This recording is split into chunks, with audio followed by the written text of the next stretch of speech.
जय हिंद दोस्तों। आज काफी दिनों बाद मैं वीडियो अपलोड कर रहा हूँ, लेकिन आगे से ऐसा नहीं होगा। अब रेगुलर वीडियोस आया करेंगे।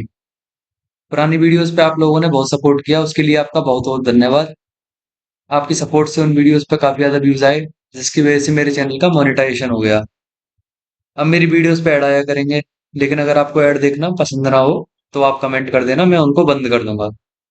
मेरा टारगेट यहाँ से पैसे कमाने का नहीं है। स्टडी से रिलेटेड ये मेरी पहली वीडियो है।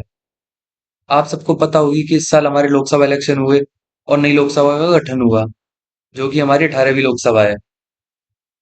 जनरली हर 5 साल में लोकसभा इलेक्शन होते हैं। तो रिजल्ट आया, रिजल्ट आने के बाद में 9 जून को हमारे प्राइम मिनिस्टर श्री नरेंद्र मोदी जी ने शपथ ली। उनके साथ में कुछ मिनिस्टर्स ने भी शपथ ली। तो आज की वीडियो में हम इन्हीं मिनिस्टर से रिलेटेड प्रोविजंस को जानेंगे और कुछ स्पेशल टर्म्स के बारे में जानेंगे।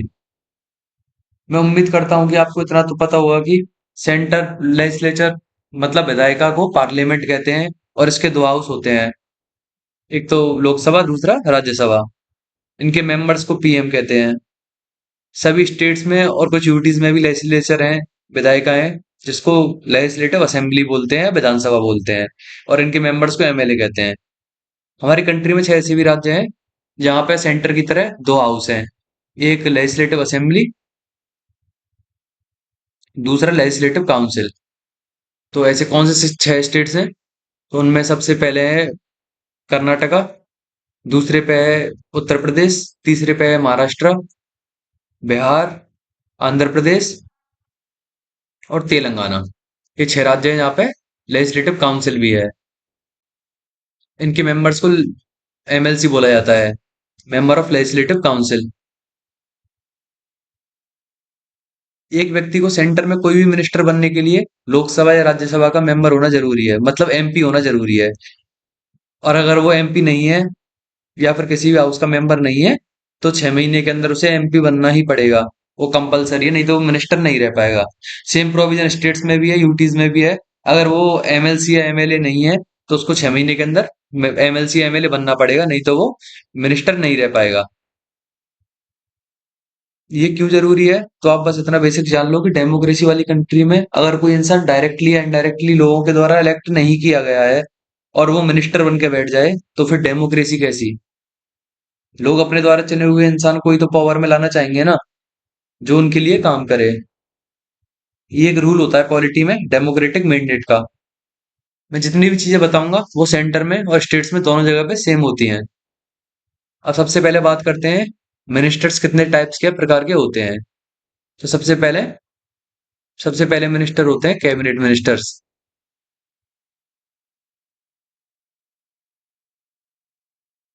एक होते हैं state ministers,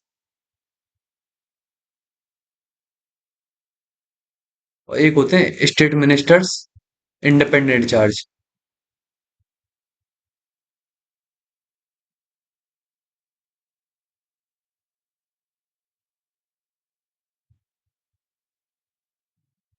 state ministers independent charge, independent charge. अब इनका मतलब क्या है? मतलब इनका काम क्या है?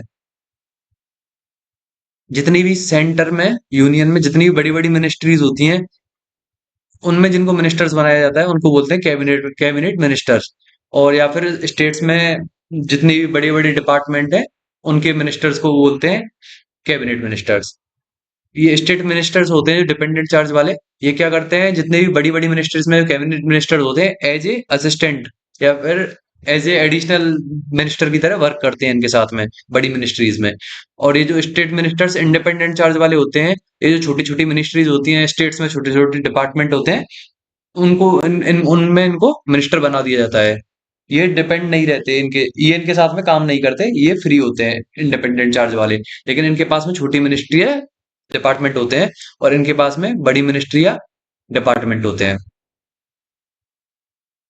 ये 3 तरह के मिनिस्टर होते हैं। अब एक चौथे और होते हैं, लेकिन वो जानना जरूरी नहीं है।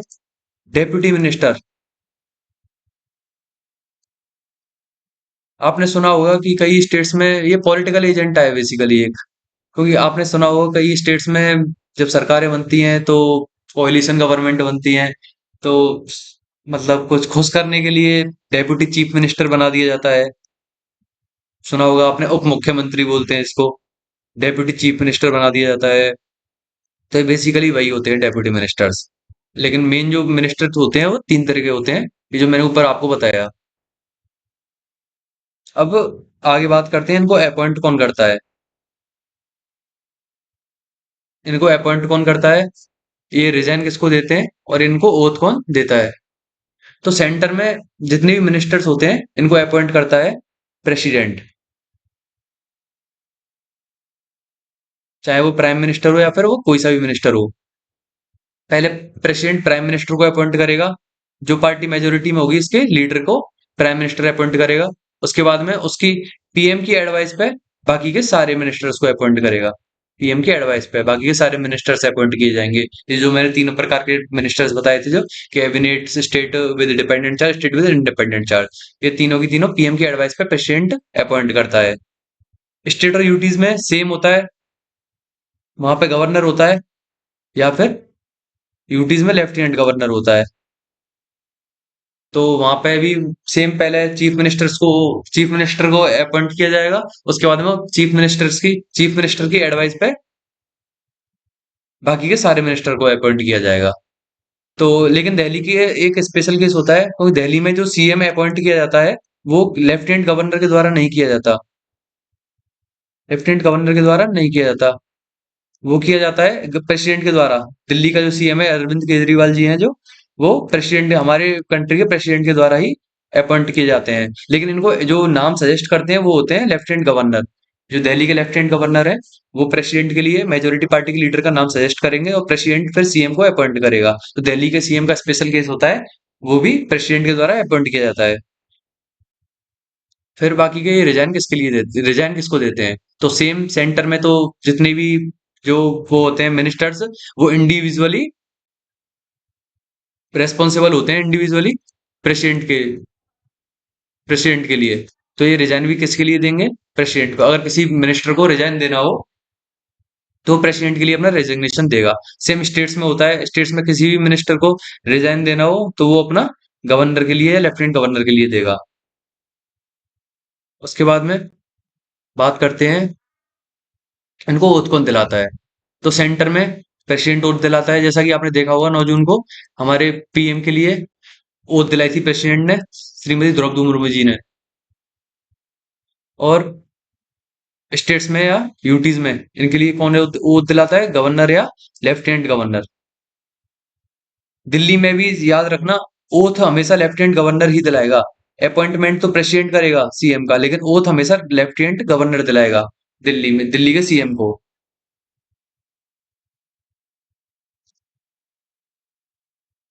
अब ये दो टर्म है, cabinet of ministers, council of ministers, इन दो के बारे में जानेंगे। ये क्या, उनके बीच में डिफरेंस देखेंगे। तो कैबिनेट ऑफ मिनिस्टर्स में, काउंसिल ऑफ मिनिस्टर्स में डिफरेंस देखेंगे। कैबिनेट ऑफ मिनिस्टर्स में बेसिकली इंक्लूड होते हैं कैबिनेट मिनिस्टर्स सारे की सारे, ऑल कैबिनेट मिनिस्टर्स इंक्लूड होते हैं। जबकि काउंसिल ऑफ मिनिस्टर्स में ऑल मिनिस्टर्स इंक्लूड होते हैं, जितने भी होंगे। मतलब चाहे कैबिनेट मिनिस्टर हो प्लस स्टेट मिनिस्टर हो, या फिर plus state minister with independent charge हो। तो ये तीनों की तीनों इसमें इंक्लूड होते हैं काउंसिल ऑफ मिनिस्टर्स में। और सिर्फ कैबिनेट मिनिस्टर जो होते हैं वो इसमें कैबिनेट ऑफ मिनिस्टर्स, जो कैबिनेट मिनिस्टर्स हैं कैबिनेट ऑफ मिनिस्टर्स में इंक्लूड होते हैं। और इसमें पीएम प्लस, इसमें भी पीएम होगा, PM plus cabinet ministers include होंगे। अब काउंसिल ऑफ मिनिस्टर्स का तो आपने कई बार सुना होगा नाम, क्योंकि इसमें ये जो आर्टिकल 74 है हमारे कॉन्स्टिट्यूशन का, इसमें लिखा हुआ है कि एक काउंसिल ऑफ मिनिस्टर्स होगी जो प्राइम मिनिस्टर के द्वारा हेड की जाएगी, जो हमारे प्रेसिडेंट को एडवाइस देगी। लेकिन आपने कैबिनेट ऑफ मिनिस्टर्स का नाम कभी नहीं सुना होगा, क्योंकि ये कॉन्स्टिट्यूशन में सिर्फ और सिर्फ एक ही जगह पे लिखा हुआ है। काउंसिल ऑफ मिनिस्टर्स तो कई जगह पे लिखा हुआ है, लेकिन कैबिनेट ऑफ मिनिस्टर्स जो टर्म है ये बस एक ही जगह पे लिखी हुई है, जो है आर्टिकल 352 में। नेशनल इमरजेंसी जो यहाँ पे है, नेशनल इमरजेंसी में ये यहाँ पे खाली कैबिनेट ऑफ मिनिस्टर्स टर्म लिखी हुई है कॉन्स्टिट्यूशन में। इसमें होता है कि नेशनल इमरजेंसी जब भी प्रेसिडेंट लगाता है या प्रोक्लेम करता है, तो उस टाइम पे जो एडवाइस देते हैं वो काउंसिल ऑफ मिनिस्टर्स की एडवाइस नहीं होती नेशनल इमरजेंसी में। इसमें कैबिनेट ऑफ मिनिस्टर्स की एडवाइस होती है। तो इसमें खाली पीएम होंगे और जो कैबिनेट मिनिस्टर्स हैं वो एडवाइस देंगे बस। इसमें बाकी के जो state ministers with independent charge ये एडवाइस नहीं देंगे नेशनल इमरजेंसी की लगाने के टाइम पे। अब एक टर्म होती है किचन किचन कैबिनेट। इसमें क्या होता है कि इसमें कुछ स्पेशल इम्पोर्टेंट डिसीजंस लेने होते हैं, लेकिन उनका डिस्कशन करना सभी मिनिस्टर के साथ में जरूरी नहीं होता। तो इसलिए पीएम अपने कुछ इंपॉर्टेंट मिनिस्टर्स के साथ में, जो इंपॉर्टेंट मिनिस्ट्री है हमारी, जैसे फाइनेंस मिनिस्टर है, डिफेंस मिनिस्टर है, होम मिनिस्टर है, तो इनके होम मिनिस्टर है, डिफेंस मिनिस्टर है, और आपका रोड एंड ट्रांसपोर्ट है। तो जब इनके साथ में पीएम को कोई ऐसा फैसला लेना हो जिसमें सभी मिनिस्टर के साथ में डिस्कशन करना जरूरी ना हो, तो ये कुछ इंपॉर्टेंट मिनिस्टर्स के साथ में पीएम डिस्कशन करते हैं। तो उसी कैबिनेट को, ये जो कैबिनेट बनती है, इसी को किचन कैबिनेट बोला जाता है। इसमें सारे की सारे कैबिनेट मिनिस्टर्स नहीं होते, इसमें जो इंपॉर्टेंट इंपॉर्टेंट चार पांच जो मिनिस्ट्रीज हैं वो कैबिनेट मिनिस्टर्स इंक्लूड होते हैं बस।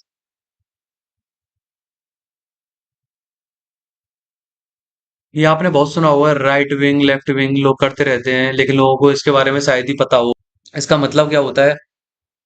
तो देखो, ये है हमारी लोकसभा। तो लोकसभा में ये जो यहाँ पे बैठता है स्पीकर। स्पीकर की तरफ अगर आप बैठ के देखोगे, तो आपका ये तो होगा आपका लेफ्ट, ये होगा आपका राइट। ये जो राइट विंग और लेफ्ट विंग टर्म जो है, जो हमारे पार्लियामेंट की टर्म है, ये होता है सेंटर।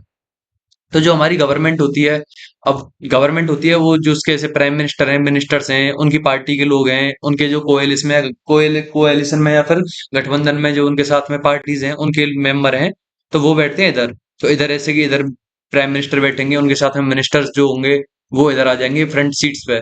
जो फ्रंट रो में बेसिकली मेन मेन मिनिस्टर्स बैठते हैं हमारी कंट्री के। फिर जो ऐसे कि बीजेपी अभी पार्ट मेजोरिटी में है, तो कोएलिशन के साथ में मेजोरिटी में है, तो उनके जो पार्टी के मेंबर्स हैं वो इधर बैठेंगे। जो मिनिस्टर नहीं है वो थोड़ा पीछे चले जाते हैं, उनके साथ में इधर बैठेंगे। इधर उनकी जो कोएलिशन में गठबंधन में जो पार्टी है, उनके मेंबर्स इधर बैठेंगे राइट साइड में। और जैसे कि अभी हमारी ऑपोजिशन पार्टी है कांग्रेस, और उनके इंडी अलायंस है, तो उनके ऐसी कांग्रेस के लीडर और जो मेजर पार्टीज हैं उनके लीडर्स यहाँ पे आगे आगे बैठेंगे, जैसे राहुल गांधी जी वगैरह। और बाकी के उनकी पार्टीज के मेंबर्स इधर बैठेंगे। तो यही टर्म होती है, ये होती है ऑपोजिशन पार्टीज होती हैं, ये जो लेफ्ट में बैठती हैं। और इधर राइट में जो पार्टी गवर्नमेंट फॉर्म करती है या कोएलिशन के साथ में या अकेले, वो बैठती हैं। यही बस लेफ्ट विंग और राइट विंग का सिस्टम होता है, बाकी और कुछ नहीं होता है, पार्लियामेंट्री टर्म है। और ये जो पीछे सीट्स होती है ना, ये एंड एंड में, इन पे बैठते हैं आपके जो निर्दलीय जो एमपी बन के या फिर स्टेट्स में एमएलए एमएलसी बन के आते हैं। सॉरी, एमएलसी नहीं, एमएलए, कोई एमएलसी तो बन ही नहीं पाएंगे निर्दलीय। मतलब थोड़ा काफी यार टफ है बनना। तो ये इधर बैठे हैं एमएलए, आपके एमपी जो एंड में बैठते हैं, जो इंडिपेंडेंटली इलेक्ट होके आते हैं, वो किसी पार्टी से नहीं होते, उनको एंड में बैठाया जाता है।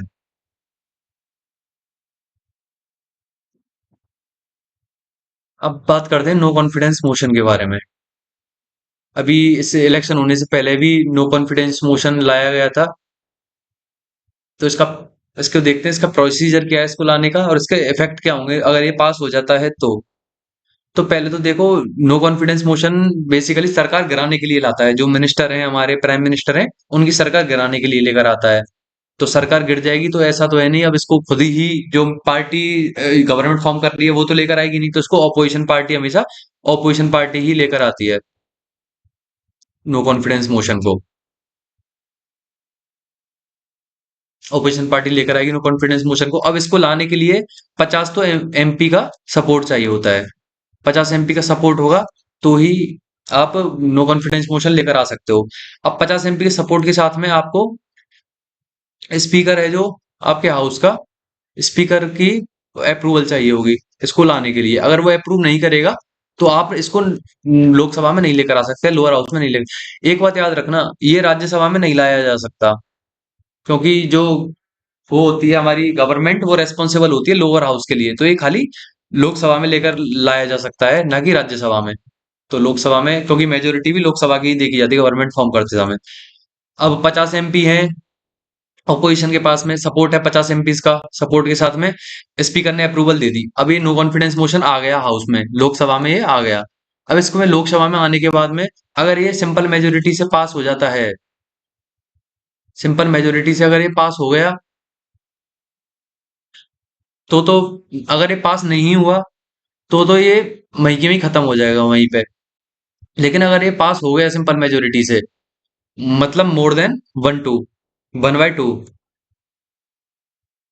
मोर देन हाफ, अगर इससे पास हो जाता है, तो जो हमारी गवर्नमेंट है, हमारी एग्जीक्यूटिव है, हमारा पीएम और उनकी काउंसिल ऑफ मिनिस्टर्स है, वो वहीं की वहीं डिसॉल्व हो जाएगी। हमारी लोकसभा डिसॉल्व नहीं होती।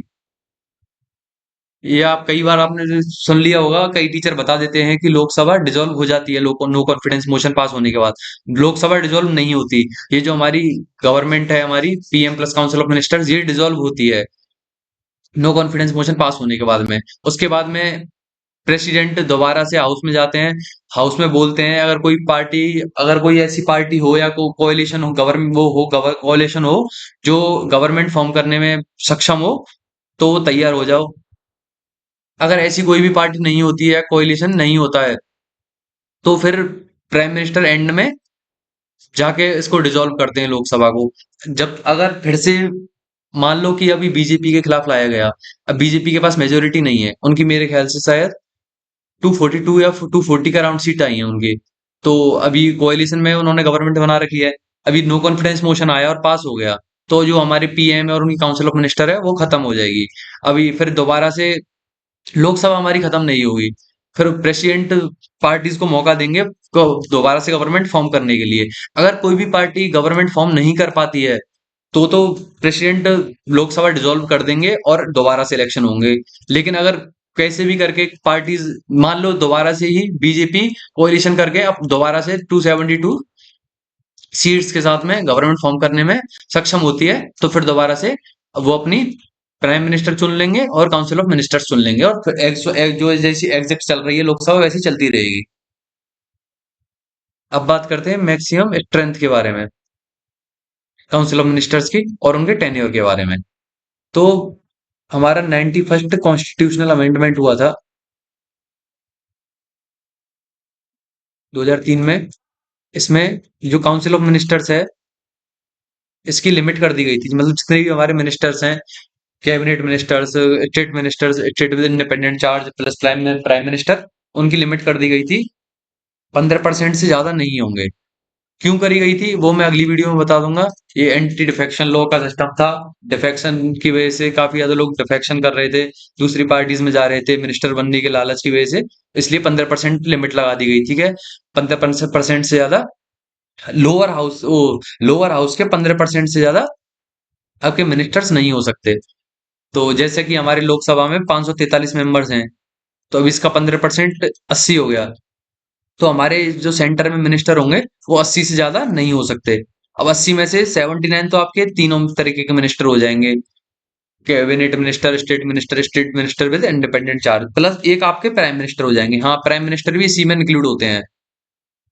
तो आपके टोटल 80 होंगे, 80 से ज्यादा नहीं होंगे प्राइम मिनिस्टर को मिला के। सेंटर में बता रहा हूँ, बाकी स्टेट का आप देख लेना। किसी स्टेट में लेजिस्लेटिव असेंबली की 400 सीटें हैं, किसी में 300 है, किसी में 200 है, जैसे हैं, उसका 15% से ज्यादा मिनिस्टर नहीं बन सकते। ये 91 संविधान संशोधन 2003 में किया गया था। इनका टेन्योर कितना होता है काउंसिल ऑफ मिनिस्टर्स का? बेसिकली तो 5 साल के लिए लोकसभा चुनी जाती है, तो फिर 5 साल तक ही मिनिस्टर रहते हैं। लेकिन अगर ये चाहें, या तो ये खुद रिजाइन दे सकते हैं, जैसे मैंने थोड़ी देर पहले बताया था, ये अपना रिजाइन दे देंगे। और अगर या तो इंडिविजुअली रूप से रिजाइन दे देंगे, अगर रिजाइन नहीं दिया, या फिर इनका ऐसे कि मैंने अभी थोड़ी देर पहले आपको बताया, नो कॉन्फिडेंस मोशन अगर पास हो जाता है, तो ये अपने आप ही डिसॉल्व हो जाएगी काउंसिल ऑफ मिनिस्टर्स। तो ये इनका टेन्योर होता है बेसिकली 5 साल। लेकिन अगर या तो नो कॉन्फिडेंस मोशन पास हो गया, तो खत्म हो जाएगी काउंसिल ऑफ मिनिस्टर्स, या फिर आपने पर किसी पर्सनली किसी ने रिजाइन दे दिया, मिनिस्टर ने किसी ने। और एक होता है कि आपको जब तक आपकी मेजोरिटी है हाउस में, कोalition की या फिर किसी सिंगल पार्टी की, जब तक आप मिनिस्टर रहोगे, जिस दिन आपकी मेजोरिटी खत्म, उस दिन आपकी मिनिस्टरशिप गई। बेसिकली यही प्रोविज़न थे। मेरी ये पहली वीडियो थी। अगर हो सकता है इसमें काफ़ी ज़्यादा प्रॉब्लम आई हो, क्योंकि मैंने कभी ऐसी वीडियो बनाई नहीं है, पहली बार बना रहा हूँ। हो सकता है पढ़ाने में कोई दिक्कत आई हो। आप कमेंट करके ज़रूर बताना अगर आपको कुछ ऐसा लगा हो तो। मैं कोशिश करूँगा आगे से उन चीज़ों को सुधारने की, और मैं अच्छी से अच्छी वीडियो आगे लाता रहूँगा अलग-अलग टॉपिक्स पे। आप कमेंट करना अगली किस टॉपिक पे वीडियो लेकर आऊँ और क्या-क्या मुझे चेंज करने की अभी ज़रूरत है वीडियो बनाते समय। Thank you so much.